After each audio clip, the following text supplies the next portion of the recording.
भारत विरासतों का देश है, जहां अलग अलग धर्म, सभ्यताओं, संस्कृतियों और महापुरुषों से जुड़ी विरासतों को सहेज कर रखा जाता है। यह विरासतें हमारे इतिहास और संस्कृति से रूबरू करवाती हैं, वहीं इनसे हजारों लोगों की आस्था भी जुड़ी होती है।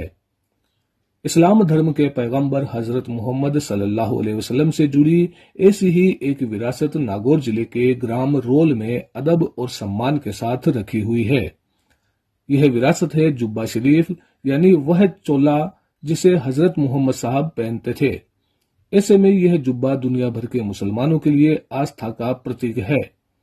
भारत में यह जुब्बा कैसे आया और कैसे यह विभिन्न इलाकों से होता हुआ नागौर के रोल पहुंचा, आइए हम आपको बताते हैं। आपको बता दें कि दुनिया भर के मुसलमानों के लिए पैगंबर हजरत मोहम्मद साहब को सबसे सम्माननीय माना जाता है। दुनिया भर के मुसलमान पैगंबर हजरत मोहम्मद सल्लल्लाहु अलैहि वसल्लम की शिक्षाओं और उनके उपदेशों का अनुसरण करते हैं। ऐसे में हजरत मोहम्मद साहब से जुड़ी विरासतें और निशानियां भी मुसलमानों के लिए आस्था का केंद्र है। पैगंबर मोहम्मद साहब से जुड़ी निशानियां न केवल मुस्लिम देशों में सहेज कर रखी गई हैं, बल्कि भारत में भी उनकी एक निशानी को सहेज कर रखा गया है। आपको जानकारी दे दें कि पैगंबर मोहम्मद साहब अपने जीवन काल में जो लिबास यानी कुर्ता पहनते थे, उसे अरबी भाषा में जुब्बा कहा जाता है। बताया जाता है कि यह जुब्बा मोहम्मद साहब ने अपने दामाद और इस्लाम के चौथे खलीफा हजरत अली को प्रदान किया था। इसके बाद यह जुब्बा इस्लाम के 14 सूफी संतों से होता हुआ सूफी हमीदुद्दीन नागौरी के पास पहुंचा।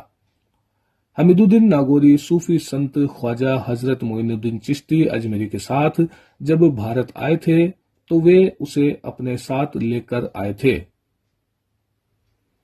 आपको बता दें कि जब सूफी संत काजी हमीदुद्दीन नागौरी मोहम्मद साहब का यह जुब्बा लेकर भारत आए थे, तब भारत में सुल्तान शमशुद्दीन अल्तमश की हुकूमत थी। सुल्तान ने तब सूफी संत हमीदुद्दीन नागौरी को नागौर का काजी नियुक्त किया था। तब से यह जुब्बा शरीफ नागौर के समीप रोल गांव की दरगाह में पिछले 800 सालों से सहेज कर रखा हुआ है। इस विरासत को गांव के लोग मिलकर आज तक संरक्षित रखे हुए हैं। मुख्य बात यह है कि पैगंबर हजरत मोहम्मद सल्लल्लाहु अलैहि वसल्लम का भारत में यह इकलौता जुब्बा है, जिसे देखने के लिए भारत के कोने कोने से लोग रोल आते हैं। इस अवसर पर रोल गांव में प्रतिवर्ष मेला भी लगता है, जिसमें लोगों को इस जुब्बा मुबारक की जियारत कराई जाती है।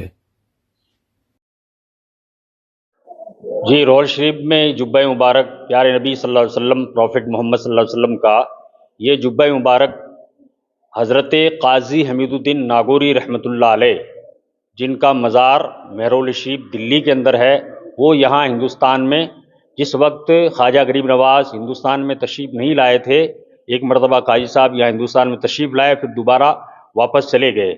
और जब आप गए और आपके पीर व मुर्शिद हज़रत सैयदना शेख शहाबुद्दीन सोहरवर्दी रहमतुल्लाह अलैह के पास में ये जुब्बा मुबारक था, उनसे जब आप मुरीद हुए तो आपको यानी हज़रत काजी हमीदुद्दीन नागौरी को मुरीद होने के साथ साथ आपको ये जुब्बा मुबारक भी आपको अता किया। फिर काजी साहब ये जुब्बा लेकर हिंदुस्तान के अंदर तशरीफ़ लाए, और ये जुब्बा मुबारक वही जुब्बा है प्रॉफिट मोहम्मद सल्लल्लाहु अलैहि वसल्लम का, जो जंग खंदक के मौके पर हज़रत अली रदी अल्लाह ताला अन्हु को प्यारे आका सल्लल्लाहु अलैहि वसल्लम ने अता फरमाया था। और फिर सिलसिला ब सिलसिला बीच में मशहूर बुजुर्ग हज़रत सैयदना शेख जुनैद बगदादी रहमतुल्लाह अलैह, और उसके बाद में सिलसिले सोहरवर्दिया के मशहूर बुजुर्ग सैयदना शेख शहाबुद्दीन सोहरवर्दी रहमतुल्लाह अलैह को अता हुआ। फिर उन्होंने अपने मुरीद काजी साहब को अता फरमाया, जिनके ज़रिए से पहले नागौर शरीफ और फिर ये रोल शरीफ के अंदर आया, जो आज भी तकरीबन 800 साल से रोल शरीफ में मौजूद है। और हिंदुस्तान भर से यहाँ पे ज़ायरीन आते हैं, और सुबह फजर की नमाज से लेकर के रात को इशा की नमाज तक किसी भी वक्त कोई भी ज़ायरीन दर्शक जब यहाँ आते हैं तो यहाँ हमारे गांव के बाशिंदे, यहाँ के जो हजरात हैं, उन्हें ज़ियारत करवाते हैं। हमारे गांव रोल शरीफ में हज़रत मोहम्मद मुस्तफ़ा सल्लल्लाहु अलैहि वसल्लम का जुब्बा मुबारक है, जो हज़रत अली रज़ी अल्लाह ताला अन्हु को जंग खंदक में अता हुआ था और वहाँ से चलता हुआ काजी हमीदुद्दीन नागौरी रहमतुल्लाह अलैह इस जुब्बा मुबारक को हिंदुस्तान में लेकर के आए।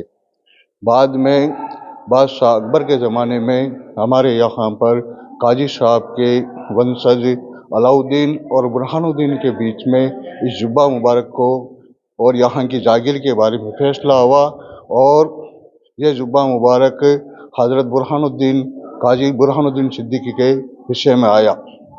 तो अबुल फजल और अबुल फैजी के संरक्षण की वजह से इस जुब्बा मुबारक को अलाउद्दीन साहब की औलाद यहाँ से जुब्बा मुबारक को उठा करके जबरन नागौर लेकर के गई।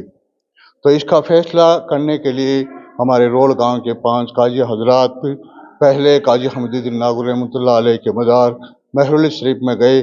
फिर वहाँ से उनको हुक्म हुआ कि आप बादशाह अकबर के पास में जाएं, वहाँ आपका फैसला हो जाएगा। तो 5 साहिबान बादशाह अकबर के पास में हाजिर हुए और उन्होंने कहा कि जुब्बा मुबारक हमारे हिस्से में आया हुआ है और ये हमारी मिल्कियत है, ये जुब्बा मुबारक हमें मिलना चाहिए। तो बादशाह अकबर ने कहा कि जुब्बा मुबारक हयातुन नबी का है, इस जुब्बे का मैं फैसला क्या कर सकता हूँ। उन्होंने एक तजवीज़ पेश की, एक उपाय बताया कि इस जुब्बा मुबारक को एक पाक पवित्र जगह पर रख दिया जाए और जो पक्ष इस जुब्बा मुबारक के संदूक को उठा लेगा वही इसका वास्तविक हकदार है। इस बात का फरमान बादशाह अकबर ने नागौर के उस वक्त के गवर्नर आजम खान को नाम लिख करके दिया और आजम खान ने बादशाह के हुक्म की तामील करते हुए दिल्ली दरवाजे के बाहर धोबियों के कुएं के पास में इस जुब्बा मुबारक को रखा गया और दोनों पक्षों को वहाँ पर जमा किया गया।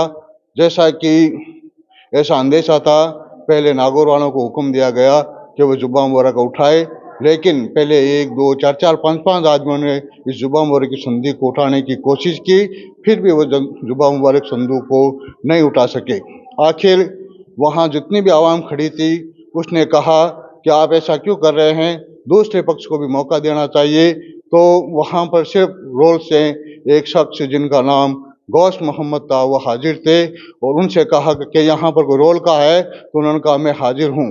तो आपने कहा गया कि आप जुब्बा मुबारक को उठाएं। तो जो ही गौस मोहम्मद साहब ने जुब्बा मुबारक संदूक की तरफ हाथ उठाए, ये संदूक अपने आप उनके सर पर आ गया और वो जुब्बा मुबारक को नागौर से लेकर के रोल की तरफ रवाना हो गए। तो वहाँ की जितनी भी जनता वहाँ पर खड़ी थी उन्होंने कहा कि ये जुब्बा मुबारक हयातुन नबी का जुब्बा मुबारक है, जिसने अपना फैसला खुद कर लिया है, हमें एक बार इसकी फिर से ज़ियारत करवा दीजिए। तो उन्होंने कहा अब ज़ियारत है वो रोहल में ही होगी, तो आप जुब्बा मुबारक को लेकर के इस रोल गांव में तशरीफ़ लाए और उनके साथ साथ वहाँ पर जितने भी जनता खड़ी थी वो सारी की सारी उनके पीछे चली आई।